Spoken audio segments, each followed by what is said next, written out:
للہ وحدہ والصلاة والسلام علی من لا نبی بعدہ اما بعد فاعوذ باللہ السمیع العلیم وبوجہہ الکریم وبسلطانہ القدیم من الشیطان الرجیم بسم اللہ الرحمن الرحیم ربنا وبعث فیہم رسولا منہم یتلو علیہم آیاتک ویعلمہم الکتاب والحکمہ ویزکیہم انک انت العزیز الحکیم وقال رسول اللہ صلی اللہ علیہ وسلم انما بعثت معلما آمنت باللہ صدق اللہ مولانا العظیم وبلغنا رسوله النبی الکریم الامین ونحن على ذلك لمن الشاہدین والشاکرین والحمد للہ رب العالمین۔ صاحب صدر گرامی قدر، محترم محتشم معزز سامعین و ناظرین، آج کا یہ پروگرام مختصر مگر نہایت عظیم اپنی عظمت کے اعتبار سے، رتبے اور شان کے اعتبار سے، تو یہ جو پروگرام ہے یہ عزیز و محترم جہاں زیب خان صاحب ان کے چھوٹے بھائی محمد ثاقب خان، حافظ محمد ثاقب خان کی شادی خانہ آبادی کے حصول برکات کے لیے آج کا یہ پروگرام میلاد النبی صلی اللہ علیہ وسلم کے عنوان سے یہ پروگرام رکھا گیا ہے، جس میں مجھے اور آپ کو حاضری کا موقع نصیب ہے۔ آپ لوگوں کے ساتھ ساتھ میں سمجھتا ہوں کہ میں بھی خوش قسمت انسان ہوں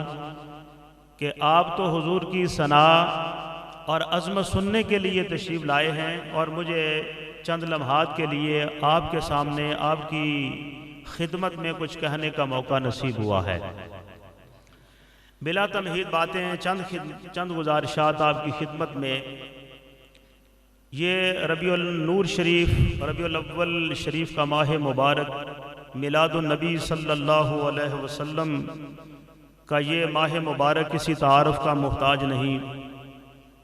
ہمارے بوڑھے تو بوڑھے، جوان تو جوان، یہاں تک کہ جو ہمارے بچے ہیں وہ بھی اس ماہ مبارک سے متعارف ہیں،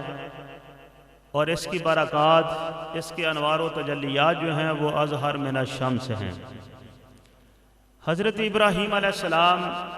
جو اپنا ایک مقام رکھتے ہیں، انبیاء کی صف میں ممتاز ہیں، بلکہ وہ جد الانبیاء ہیں۔ آپ کی نسل مبارک سے 40,000 نبی پیدا ہوئے ہیں۔ آپ اس قدر با کمال ہستی تھے کہ اللہ کریم کی ذات اقدس نے آپ سے دین کے، اسلام کے اور شان الوہیت کے، شان رسالت کے بڑے بڑے کام لیے ہیں۔ ان کاموں میں سے ایک کام بیت اللہ شریف کی تعمیر بھی تھی۔ جناب ابراہیم علیہ السلام یہ بیت اللہ شریف کے بانیان میں سے ہیں، بانی مبانی ہیں۔ آپ نے جب حکم خداوندی سے بیت اللہ شریف کو تعمیر کر لیا، اس کی تعمیر کو پایہ تکمیل تک پہنچا دیا، تو اب پھر کچھ مانگنے کا وقت تھا۔ جناب خلیل نے اللہ کے حضور میں، حرم کعبہ میں، اپنے اللہ کے حضور میں چند دعائیں مانگی۔ وہ دعائیں بڑی مشہور ہیں اور وہ قرآن کے شکم میں موجود ہیں۔ ان میں سے ایک دعا جو آج بھی چار دانگ عالم میں اس کا شہرہ اور چرچا ہے، وہ ہمارے حضور کی آمد کے لیے آپ نے دعا مانگی تھی، جس کے مبارک الفاظ یہ ہیں کہ ربنا وبعث فیہم رسولا، میرے پروردگار ان مکے والوں میں ایک رسول بھیج دے، اور وہ رسول عظیم الشان رسول ہو۔ ہمارے بزرگان نحات نے لکھا ہے کہ جب کسی کلمے کے اوپر تنوین آ جائے، اور تنوین کی پھر آگے وہ بہت ساری اقسام بیان کرتے ہیں، ان میں سے ایک تنوین کی جو قسم ہے وہ تعظیم کے لیے بھی ہوتی ہے۔ تو جو تنوین تعظیم کے لیے ہو وہ یہ بات بتانے کے لیے آتی ہے کہ جس کا ذکر ہو رہا ہے، جس عنوان سے یہ پروگرام معنون ہے، یہ ذات بڑی عظمت والی ہے۔ اب لفظ رسول کے اوپر جو فتح کی تنوین ہے، یہ عظمت کی تنوین ہے، تو اب اس کا معنی اور اس کا مفہوم یہ ہوگا کہ اے اللہ، یہاں مکے کے اندر ایک رسول بھیج، اور وہ رسول ایسا ہو جو باعظمت رسول ہو،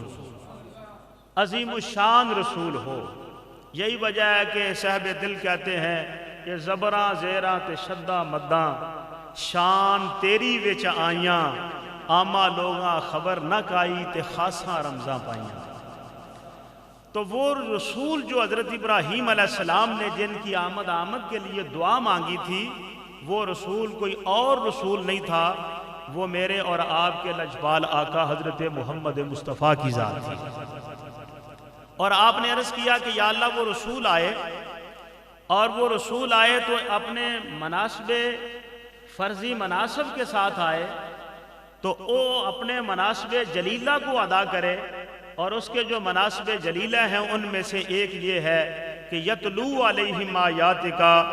وہ ان مکے کے باسیوں کو قرآن سنائے۔ الکتاب سے مراد القرآن ہے۔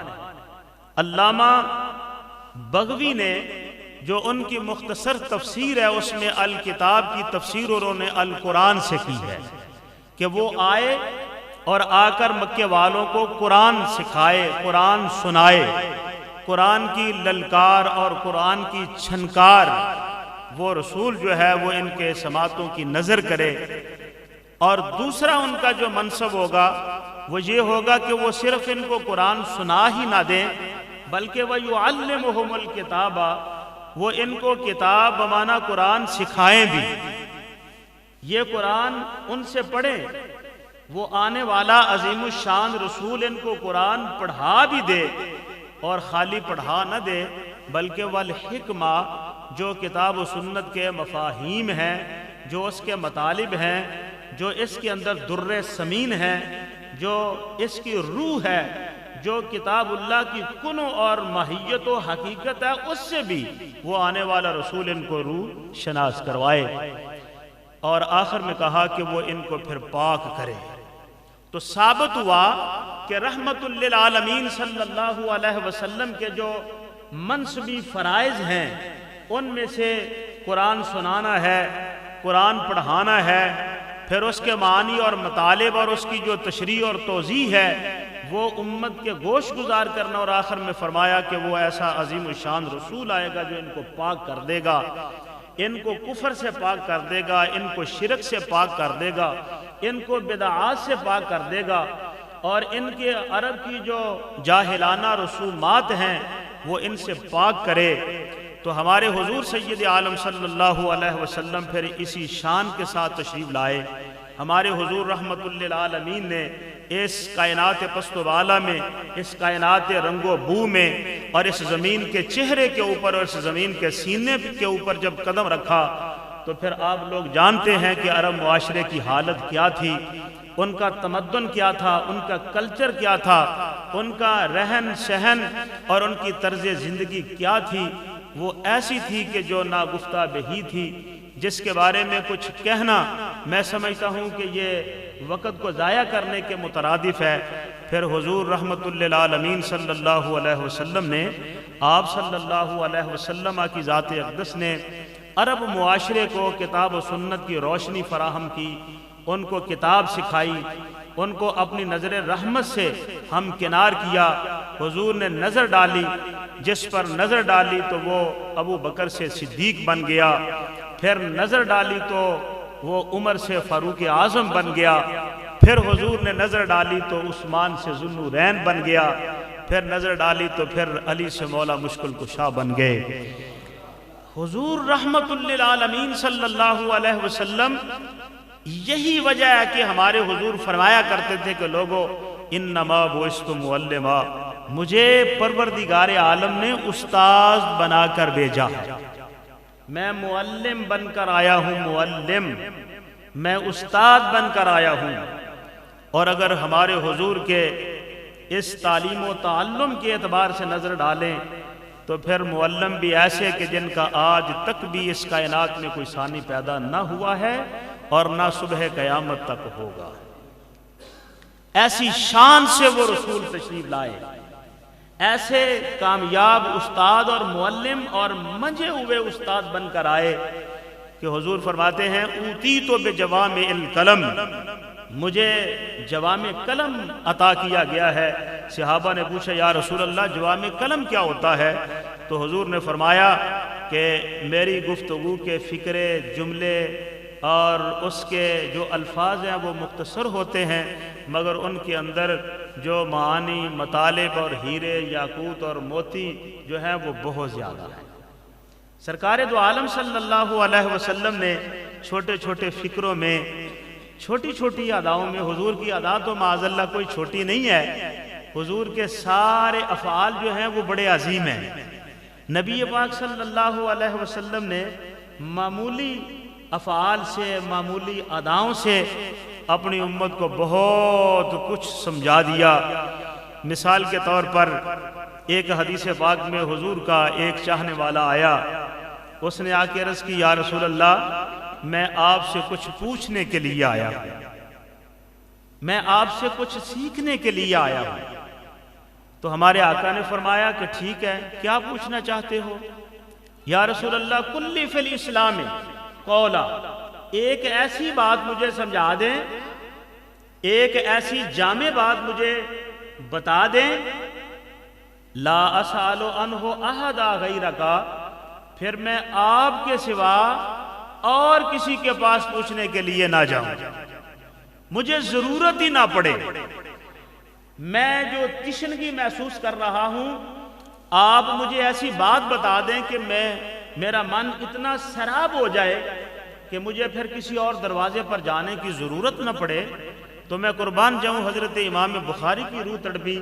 آپ فرماتے ہیں کہ اللہ کریم نے ہمیں وہ عظیم الشان رسول عطا فرمائے ہیں۔ حضور فرماتے ہیں انما انا قاسم واللہ یؤتی، اللہ مجھے عطا کرتا ہے اور میں آگے کائنات کو تقسیم کرتا ہوں۔ جب اس آنے والے نے حضور سے یہ کہا یا رسول اللہ مجھے ایک بات بتا دیں، لمبا چوڑا باس اور لمبی چوڑی تقریر کی ضرورت نہیں، مجھے ایک ایسی بات بتا دیں کہ جس کو میں یاد رکھوں، اپنے عمل میں لاؤں اور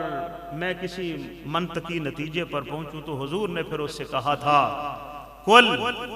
اے میرے غلام اپنی زبان سے بولو آمنت باللہ، میں اللہ کی ذات پر ایمان لایا۔ ایمان بمعنی یقین، میں اللہ کی ذات کو مانتا ہوں، میں اللہ کی الوہیت کو مانتا ہوں، میں اللہ کی سمادیت کو مانتا ہوں، میں اللہ کی شان خداوندی اور شان جلال کو مانتا ہوں، وہ ذوالجلال والاکرام ہے۔ حضور نے فرمایا یہ کہو ثم استقم، اور پھر اس پر ڈٹ جاؤ، بس تم کامیاب۔ اب دیکھو پروانوں، یہ حضور نے ایک جملہ ارشاد فرمایا، ایک جملہ، ایک فکرہ ہے، کوئی لمبی چوڑی یہ حدیث کا حصہ نہیں، یہ حدیث یہاں پر ختم ہو جاتی ہے۔ قل آمنت باللہ، یہ کہو کہ میں اللہ کی ذات کو مانتا ہوں، ثم استقم، پھر اس پر ثابت قدم ہو جاؤ، فرمایا تم کامیاب ہو۔ اور یہ وہ مبارک لوگ ہیں، قرآن مجید اپنی تفسیر اور توضیح بسا اوقات اپنے دوسرے مقام پہ فرماتا ہے۔ اللہ تبارک و تعالیٰ نے فرمایا ان الذین قالوا ربنا اللہ ثم استقاموا تتنزل علیہم الملائکہ۔ ایسے یہ وہ مبارک لوگ ہوتے ہیں کہ جب اپنے اللہ سے یہ عہد و پیمان استقامت کا کر لیتے ہیں تو پھر ان کی ثابت قدمی کے لیے، ان کے دل کی ڈھارس کو بنانے کے لیے، ان کو دنیا میں کامیاب اور کامران رکھنے کے لیے، اللہ تبارک و تعالیٰ ان کے حوصلے بڑھانے کے لیے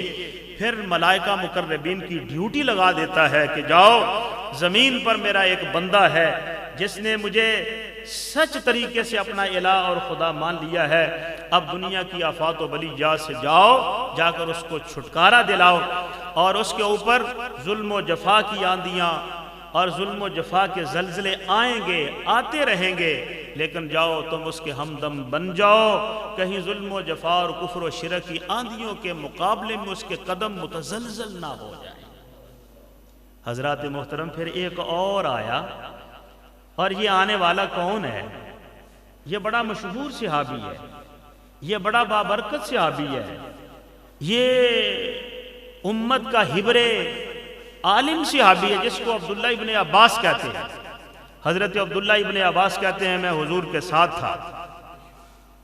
مجھے حضور کی سنگت نصیب تھی، میں حضور کی سواری پر آپ کے پیچھے آپ کی سواری پر موجود تھا،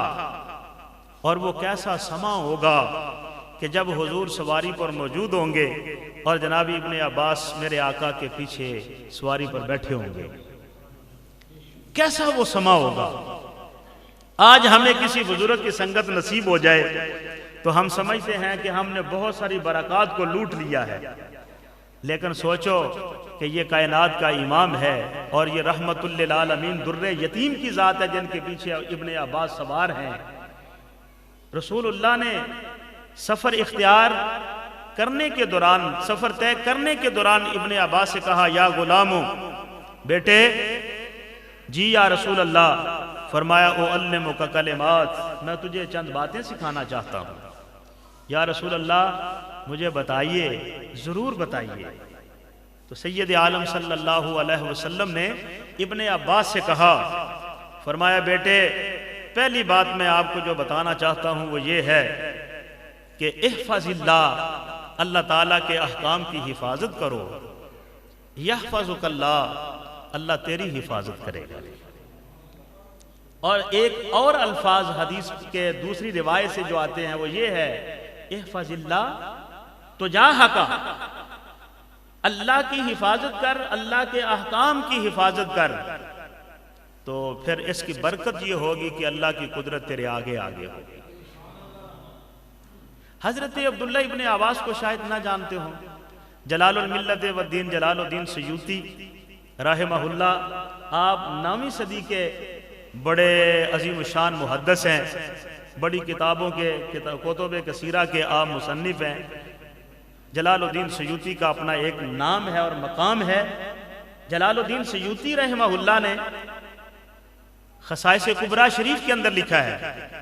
کہ ابن عباس رسول اللہ کے چچا زاد بھائی بھی ہیں اور آپ کے صحابی بھی ہیں، مفتی مکہ اور مدینہ بھی ہیں۔ ابن عباس کا مزار شریف آج بھی مکہ میں نہیں ہے، مدینہ میں نہیں ہے، طائف شہر کے اندر واقع ہے۔ طائف میں آپ کا مزار پر انوار ہے اور اس کے ساتھ ایک بہت بڑی عظیم مسجد ہے، اب اس کا نیا کیمپ بنا ہے، پہلے چھوٹی مسجد تھی۔ اور ابن عباس کے نام سے ایک لائبریری بھی اس کے ساتھ قائم ہے۔ 2019 کے اوائل میں ہمیں وہاں کی حاضری نصیب ہوئی، تو پھر ہم نے وہ سارے مناظر، بابرکت جو مناظر تھے وہ اپنی آنکھوں سے دیکھے، اور جناب عبداللہ ابن عباس جلال الملت والدین کے مطابق، ان کی روایت کے مطابق آپ ایسے باعظمت اور جلیل القدر صحابی ہیں۔ ابھی ان کی عمر جو تھی وہ 17-18 سال کے قریب تھی، تو حضور کی لسان نبوت سے یہ جملے نکل گئے، اللہم علمہ الکتاب والحکمہ، اللہ میرے اس صحابی ابن عباس کو کتاب و سنت کا علم عطا فرما۔ تو جلال الدین سیوطی فرماتے ہیں، یہ وہ جلال الدین سیوطی ہیں، اعلیٰ حضرت عظیم البرکت شاہ امام احمد رضا خان فاضل بریلی رحمہ اللہ فرماتے ہیں کہ آپ کا مرتبہ اور مقام بارگاہ رسالت میں یہ تھا کہ آپ 900 سال بعد رسول اللہ کے پیدا ہوئے ہیں، مگر تقوی، ورع، پرہیزگاری، علم، عمل، پھر حضور کے ساتھ جو والہانہ محبت تھی وہ اس قدر تھی، حضور کی بارگاہ میں اس قدر مقبول تھی کہ رحمت للعالمین نے ان کو 72 مرتبہ اپنی زیارت سے ہمکنار فرمایا۔ یہ جملہ رسول اللہ کی زبان لسان نبوت سے نکل گیا کہ یا اللہ میرے صحابی کو کتاب و سنت کا علم عطا فرما، علمہ الکتاب والحکمہ، چونکہ وَيُعَلِّمُهُمُ الْكِتَابَ وَالْحِکْمَہ، ہمارے حضور کتاب سکھانے کے لیے تشریف لائے ہیں، ہمارے حضور جو ہیں وہ استاد بن کر آئے ہیں، انما بعثت معلما، استاد بن۔ تو حضور نے پھر ایسا سکھایا، ایسی تعلیم دی ایسی دعا دی کہ آپ کی دعا برکت سے ابھی آپ کی عمر 18-17 سال کے مابین تھی تو آپ کو یہ اعزاز حاصل ہے کہ اس زمین کے چہرے کے اوپر کتاب اللہ قرآن مجید کی جو سب سے پہلا باقاعدہ تفسیر لکھی گئی، وہ تفسیر لکھنے کا جو اعزاز ہے وہ دعائے نبوی کا اثر تھا، وہ ابن عباس کو نصیب ہوا ہے۔ حضور کی دعا ہے نا، دعا بزرگوں کی دعائیں جو ہوتی ہیں وہ بڑی کامیاب ہوتی ہیں اور وہ مقبول ہوتی ہیں۔ ابھی مجھے راستے میں جہاں سے بیٹا بتا رہا تھا کہ آج ہم جہاں کھڑے ہیں یہ سارا ہمارے ماں باپ کی دعاؤں کا نتیجہ ہے، اور اس میں کوئی شک نہیں ہے کہ ماں باپ جو ہوتے ہیں یہ اپنی اولاد کے حق میں بزرگ ہی نہیں ہوتے بلکہ یہ ولی اللہ ہوتے ہیں۔ جو ان کی زبان سے نکل جاتا ہے پروردگار عالم اپنی تقدیر کا قلم اسی طرح چلا دیتا ہے۔ تو حضرت ابن عباس کو رسول اللہ کی دعا تھی، تو حضور کی دعا، بزرگوں کی دعا، ماں باپ کی دعا کا کیا کہنا۔ اسی طرح مجھے یاد آ رہا ہے کہ حضرت جابر حضور کے بڑے جلیل القدر صحابی تھے، انہوں نے حضور کی خدمت کی، آقا خوش ہو گئے، حضور نے ان کے حق میں دعا کی، اللہم بارک فی ولدہ وفی ثمرہ، یا اللہ ان کی اولاد اور ان کے رزق میں برکت نازل فرما۔ جناب ابن عباس حضرت جابر فرماتے ہیں کہ مدینہ طیبہ میں جتنے کسان تھے، جتنے ذمہ تھے، ان کے باغوں کے پھل، ان کی فصلیں سال میں ایک مرتبہ ہوا کرتی تھی۔ حضور کی دعا کا نتیجہ یہ تھا کہ میرے باغ کے سال میں 2 مرتبہ پھل آیا کرتے تھے۔ آخری بات عرض کرتا ہوں، حضور فرماتے ہیں کہ میں معلم بن کر آیا ہوں، اور جیسے میں نے کہا کہ ہمارے آقا چھوٹے چھوٹے جملوں میں، چھوٹی چھوٹی اداؤں میں اپنی امت کو بہت کوئی سمجھا دیتے تھے۔ حدیث پاک میں آتا ہے کہ ایک عورت جس کا بچہ اس سے بچھڑ گیا تھا، گم ہو گیا تھا، وہ مارے مارے اپنے بچے کو تلاش کر رہی تھی۔ اب آپ جانتے ہیں کہ اولاد کے ساتھ ماں باپ کا کتنا نازک رشتہ ہے، ماں باپ کی حالت کیا ہوتی ہے جب ان کی نظروں کے سامنے ان کی اولاد نہ ہو، بغیر اطلاع کے نہ ہو۔ ہم نے تو دیکھا ہے کہ ماؤں کی حالت غیر ہو جاتی ہے، رات کے 12 بھی بج جائے تو وہ دروازے پر بیٹھی ہوئی نظر آتی ہیں، صرف اس انتظار میں کہ میرا لخت جگر کب آئے گا اور مجھے سکون نصیب ہوگا۔ تو وہ ماں جس کا بچہ بچھڑ گیا تھا، جس کا بچہ گم ہو گیا تھا، وہ مدینہ پاک کی گلیوں میں مارے مارے اپنے بچے کو تلاش کر رہی تھی۔ حضور کی نظر اس پر پڑ گئی، صحابہ نے پوچھا کیا ہے بی بی؟ اس نے کہا کہ میرا بچہ بچھڑ گیا ہے۔ عین اسی اثناء میں، اسی دوران اتفاق کے امر الہی دیکھو کہ اس کا بچھڑا ہوا بچہ اس کو مل گیا۔ تو اس نے جب ایک ماں نے اپنے بچے کو دیکھا تو اس نے اس کو اپنے سینے سے لگا لیا، فرط محبت سے آنسو بہہ نکلے۔ کبھی آنسو غمی کے ہوتے ہیں، کبھی خوشی کے بھی ہوتے ہیں۔ تو ماں کا دل بھر آیا، اور ماں کے دل کے اندر جو محبت پیدا ہوئی اس نے آنسوؤں کی صورت اختیار کر لی۔ تو وہ روئے جا رہی تھی اور اپنے بچے کو اپنے سینے سے اس نے لگایا ہوا تھا، اس کو چوم رہی تھی، اس کو پیار کر رہی تھی۔ تو اسی عالم میں حضور نے اپنے صحابہ سے کہا کہ دیکھو اس عورت کی حالت کیا ہے۔ یا رسول اللہ، یہ عورت اپنے بچے سے بڑا پیار کر رہی ہے، عورت یہ مائی اپنے بچے سے بڑی محبت کر رہی ہے۔ حضور نے پھر پوچھا، اس معلم انسانیت نے اپنی امت کو کچھ دینا تھا، کچھ سمجھانا تھا، پھر پوچھا۔ جب بار بار صحابہ کو پوچھنے پر سمجھ آ گئی کہ یہ عورت بہت خوش ہے، یہ عورت بڑی راضی ہے، اس کا بچہ مل گیا ہے، تو میرے آقا کریم علیہ السلام نے فرمایا سنو میرے صحابہ، پھر یہ عورت جتنی بھی راضی ہے، اس طرح کی کائنات کی ماؤں کو اکٹھا کر کے ان کی مامت اور ان کا پیار اور ان کی محبت کو اکٹھا کر لو تو وہ مقام نہیں رکھتا جتنا میرا اللہ اس وقت راضی ہوتا ہے کہ جب اللہ کا کوئی غافل بندہ توبہ کر کے اس کے دربار کی طرف چل نکلے۔ تو یہ دیکھو، ایک دیکھنے کو معمولی ایک عادت تھی، اس عورت کی اس عادت کو دیکھ کر حضور نے اپنی امت کے سامنے رکھ کے بتایا کہ تم باز آ جاؤ، اپنے اللہ کے حضور میں آ جاؤ، تمہارا اللہ جب تم واپس آؤ گے نا تو تمہارا اللہ تمہارے اوپر اتنا راضی ہوگا کہ اتنا راضی ہوگا کہ پھر اس ماں کی مامتا اور اس جیسی کائنات کی ماں کا جو پیار ہے وہ بھی تمہیں ایک حقیر سا نظر آئے گا۔ تو میرے عزیز ساتھیوں، ہمارے حضور سید عالم صلی اللہ علیہ وسلم کا کیا کہنا، آپ بے مثال ہیں، بے نظیر ہیں، بے مثیل ہیں۔ حضور کی ہر ادا جو ہے وہ بے مثیل ہے،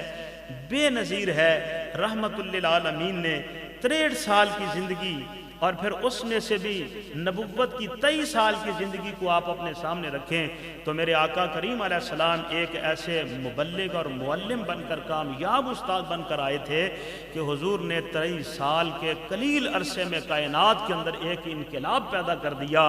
اور اسلام کا جو جھنڈا تھا اس کو کائنات چار دانگے عالم میں اس کو لہرا دیا، اور آج آپ جہاں بھی جائیں گے آپ کو وہاں توحید و رسالت کی صدا بلند ہوتی ہوئی نظر آئے گی۔ حضرات گرامی،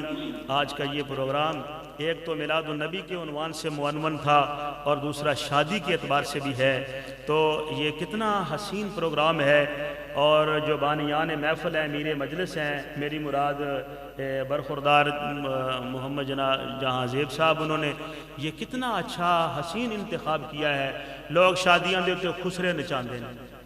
ٹول بجاندے نے، پنگڑے پاندے، ہنگرے مار دے، غیر شرعی حرکات کر دیا، تسی ویکھ دے ہو کائنات میں اسی طرح ہی چل رہا ہے۔ لیکن یہ میں سمجھتا ہوں کہ یہ بڑا اچھا پروگرام ہے۔ دیکھو، میں نے راستے میں بھی بات کی ہے کہ نکاح، شادی، یہ افزائش نسل انسانی کی ایک بنیاد اور اساس ہے۔ ہمارے بزرگ فرماتے ہیں کہ جدو مکان دی نی سدھی ہوئے پھر اودے تے پویں عمارت 10 منزلہ ہوئے انہوں کوئی پار نہیں ہوندا۔ اسی طرح یہ نسل انسانی کی اساس اور بنیاد ہے۔ الحمدللہ اس کی شروعات اور اس کا آغاز یہ حضور کی شان سے، عظمت سے، دین اسلام کے نام سے ہو رہا ہے، تو انشاءاللہ اس کی برکات جو ہیں وہ تا حیات ختم نہیں ہوں گی۔ اور میں آخر میں دعا گو ہوں، اللہ تبارک و تعالی اس شادی کی تقریب کو باخریت و باعفیت پایا تکمیل تک پہنچائے۔ اور میں نے یہ چند جملے، چند فکرے انما بعثت معلما کے عنوان سے جو میں نے آپ کی خدمت میں عرض کی ہیں، ان کا جتنا بھی اللہ تعالیٰ مجھے آپ کو اجر عطا فرمائے وہ سارے کا سارا ہم ان کے والد گرامی کو بھی نہیں بھول سکتے، اس لیے کہ وہ ہمارے بہت ایک درینہ ساتھی تھے اور میرے چاہنے والے تھے، مجھ سے بڑے پیار کرتے تھے اور وہ بڑی محبت والہانہ محبت سے پیش آتے تھے۔ اور انہوں نے ان تمام بچوں کو ہمارے پاس ہی بھیج رکھا تھا کہ نہیں یہ حافظ صاحب پڑھائیں گے، مفتی صاحب پڑھائیں گے، تو میں ان کی قبر کو سلام کرتا ہوں اور میں ان کے لیے دعا گو ہوں کہ آج کی یہ عظیم الشان محفل مختصر مگر بہت عظیم، اس کا جتنا بھی اجر و ثواب ہے اس کا ایصال ثواب ان کی روح کو ہو، اور یہ میلاد النبی صلی اللہ علیہ وسلم کی جو محفل پاک ہے یہ ان کے لیے باعث نجات بنے، باعث برکات بنے۔ آمین بجاہ طٰہٰ و یاسین وما علیہ الا